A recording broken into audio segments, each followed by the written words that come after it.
नमस्कार साथियों, मन मोहित हो गया पर आपका फिर से हार्दिक स्वागत है। मैं हूं मोहित और आप सुन रहे हैं गुनाहों का देवता धर्मवीर भारती। पिछले भाग में हमने सुना इलाहाबाद की उन खुशनुमा गलियों और अल्फ्रेड पार्क के खूबसूरत नज़ारों का वर्णन, जहां की फिजाओं में ही एक अलग तरह का रोमानी एहसास है। हमारी मुलाकात हुई एक मासूम और सलीकेदार युवक चंद्र कुमार कपूर से, जो यूनिवर्सिटी में इकोनॉमिक्स के रिसर्चर हैं। कपूर लाइब्रेरी खुलने का इंतजार कर रहे थे क्योंकि उन्हें डॉक्टर शुक्ला की बेटी को लाइब्रेरी की सदस्यता दिलवानी थी। इसी दौरान उनके दोस्त और यूनिवर्सिटी के पुराने छात्र ठाकुर साहब की एंट्री हुई, जिनके साथ कपूर कमल सरोवर तक घूमने निकले। वहां उनकी मुलाकात हुई कवि रविंद्र बिसरिया से, जहां प्यार और कविताओं के महत्व पर एक दिलचस्प और हल्की फुल्की बहस छिड़ गई। कपूर ने बताया कि डॉक्टर शुक्ला के साथ उनके संबंध कितने गहरे और घरेलू हैं। पहले भाग का अंत हुआ उस मोड़ पर जब डॉक्टर शुक्ला की बेटी की कार लाइब्रेरी के द्वार पर आकर रुकी। तो चलिए अब शुरू करते हैं कहानी का अगला भाग और देखते हैं कि कपूर और सुधा की इस मुलाकात में आगे क्या होता है।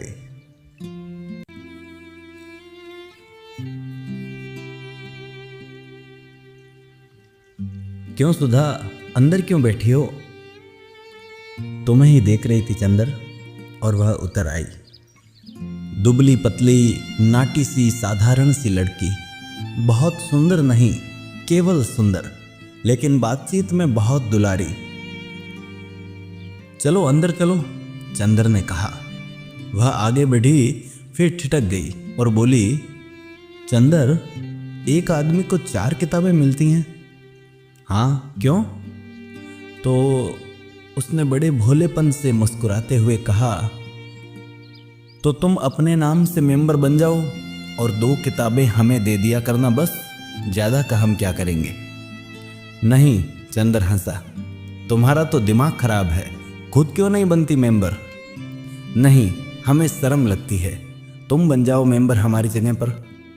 पगली कहीं की, चंदर ने उसका कंधा पकड़कर आगे ले चलते हुए कहा। वाह रे शर्म, अभी कल ब्याह होगा तो कहना हमारी जगह तुम बैठ जाओ चंदर। कॉलेज में पहुंच गई लड़की, अभी शर्म नहीं छूटी इसकी, चल अंदर। और वह हिचकती ठिठकती झेंपती और मुड़ मुड़ कर चंदर की ओर रूठी हुई निगाहों से देखती हुई अंदर चली गई। थोड़ी देर बाद सुधा 4 किताबें लादे हुए बाहर निकली। कपूर ने कहा, लाओ मैं ले लेता हूँ। तो बांस की पतली टहनी की तरह लहरा कर बोली, सदस्य मैं हूँ, तो मैं क्यों दूँ किताबें? और जाकर कार के अंदर किताबें पटक दी। फिर बोली, आओ बैठो चंदर, मैं अब घर जाऊँगा। ये देखो। और उसने भीतर से कागजों का एक बंडल निकाला और बोली, देखो ये पापा ने तुम्हारे लिए दिया है। लखनऊ में कॉन्फ्रेंस है ना, वहीं पढ़ने के लिए ये निबंध लिखा है। शाम तक ये टाइप हो जाना चाहिए। जहाँ संख्याएं हैं वहाँ खुद आपको बैठकर बोलना होगा। और पापा सुबह से ही कहीं गए हैं, समझे जनाब? उसने बिल्कुल अल्हड़ बच्चों की तरह गर्दन हिलाकर शोक स्वरों से कहा। कपूर ने बंडल ले लिया और कुछ सोचता हुआ बोला, लेकिन डॉक्टर साहब का हस्तलेख इतने पृष्ठ शाम तक कौन टाइप कर पाएगा? इसका भी इंतजाम है। और अपने ब्लाउज में से एक पत्र निकालकर चंदर के हाथ में देती हुई बोली, यह कोई पापा की पुरानी ईसाई छात्रा है, टाइपिस्ट।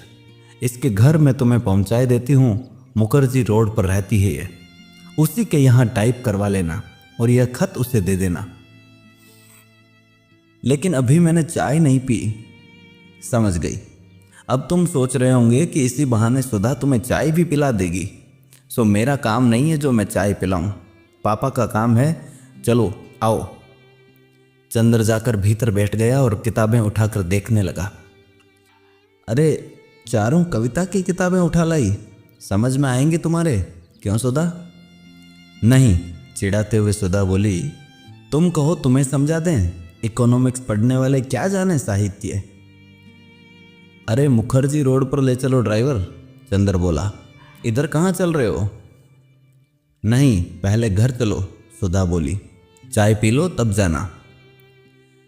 नहीं, मैं चाय नहीं पीऊँगा, चंदर बोला। चाय नहीं पीऊँगा? वाह, सुधा की हंसी में दूधिया बचपन झलक उठा। मुँह तो सूख कर गोभी हो रहा है, चाय नहीं पिएंगे। बंगला आया तो सुधा ने महाराजिन से चाय बनाने के लिए कहा और चंदर को स्टडी रूम में बिठाकर प्याले निकालने के लिए चली गई।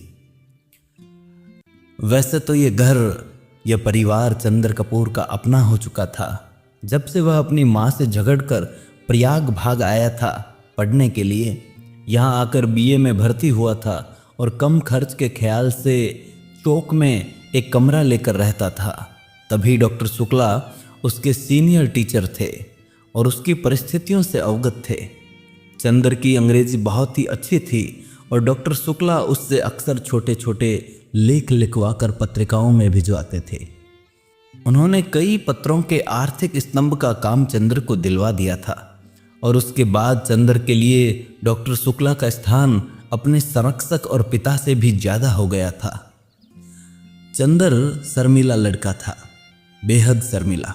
कभी उसने यूनिवर्सिटी के वजीफे के लिए भी कोशिश न की थी, लेकिन जब बीए में वह सारी यूनिवर्सिटी में सर्वप्रथम आया तब स्वयं इकोनॉमिक्स विभाग ने उसे यूनिवर्सिटी के आर्थिक प्रकाशनों का वेतनिक संपादक बना दिया।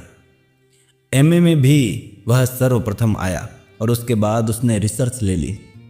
उसके बाद डॉक्टर शुक्ला यूनिवर्सिटी से हटकर ब्यूरो में चले गए थे। अगर सच पूछा जाए तो उसके सारे करियर का श्रेय डॉक्टर शुक्ला को था, जिन्होंने हमेशा उसकी हिम्मत बढ़ाई और उसको अपने लड़के से बढ़कर माना।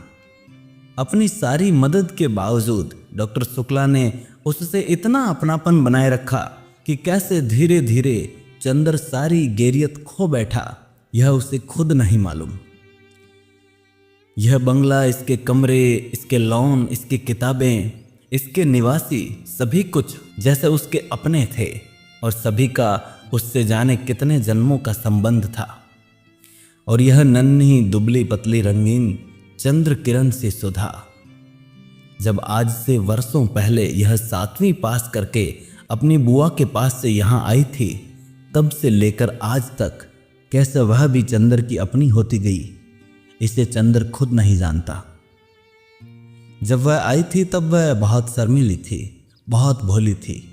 8वीं में पढ़ने के बावजूद वह खाना खाते वक्त रोती थी, मचलती थी तो अपनी कॉपी फाड़ डालती थी और जब तक डॉक्टर साहब उसे गोदी में बिठाकर नहीं मनाते थे वह स्कूल नहीं जाती थी। 3 बरस की अवस्था में ही उसकी माँ चल बसी थी और 10 साल तक वह अपनी बुआ के पास एक गांव में ही रही थी।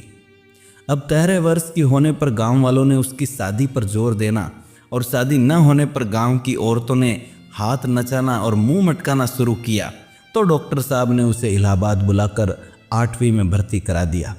जब वह आई थी तो आधी जंगली थी। तरकारी में घी कम होने पर वह महराजिन का चोखा झूठा कर देती थी और रात में फूल तोड़कर न लाने पर अक्सर उसने मालिक को दांत भी काट खाया था। चंदर से जरूर वह बेहद डरती थी, पर न जाने क्यों चंदर भी उससे नहीं बोलता था।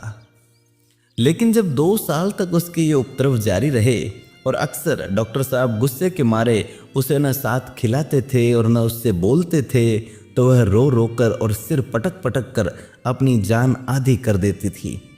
तब अक्सर चंदर ने पिता और पुत्री का समझौता कराया था, अक्सर सुधा को डांटा था, समझाया था। और सुधा घर भर से अल्हड़ पुरवाई और विद्रोही झोंके की तरह तोड़ फोड़ मचाती रहने वाली सुधा चंदर की आंख के इशारे पर सुबह की नसीम की तरह शांत हो जाती थी। कब और क्यों उसने चंदर के इशारों पर यह मौन अनुशासन स्वीकार कर लिया था, यह उसे खुद नहीं मालूम था। और यह सभी कुछ इतने स्वाभाविक ढंग से, इतना अपने आप होता गया कि दोनों में से कोई भी इस प्रक्रिया से वाकिफ नहीं था, कोई भी इसके प्रति जागरूक न था। दोनों का एक दूसरे के प्रति अधिकार और आकर्षण इतना स्वाभाविक था जैसे शरद की पवित्रता या सुबह की रोशनी। और मजा तो यह था कि चंदर की शक्ल देखकर छिप जाने वाली सुधा इतनी ढीठ हो गई कि उसका सारा विद्रोह, सारी झुंझलाहट, मिजाज की सारी तेजी, सारा तीखापन और सारा लड़ाई झगड़ा सभी की तरफ से हटकर चंदर की ओर केंद्रित हो गया। वह विद्रोहिनी अब शांत हो गई थी, इतनी शांत, इतनी सुशील, इतनी विनम्र, इतनी मिष्टभाषिणी कि सभी को देखकर ताज्जुब होता था, लेकिन चंदर को देखकर जैसे उसका बचपन फिर लौट आता था। और जब तक वह चंदर को खिंचाकर छेड़कर लड़ नहीं लेती थी, उसे चैन नहीं पड़ता था।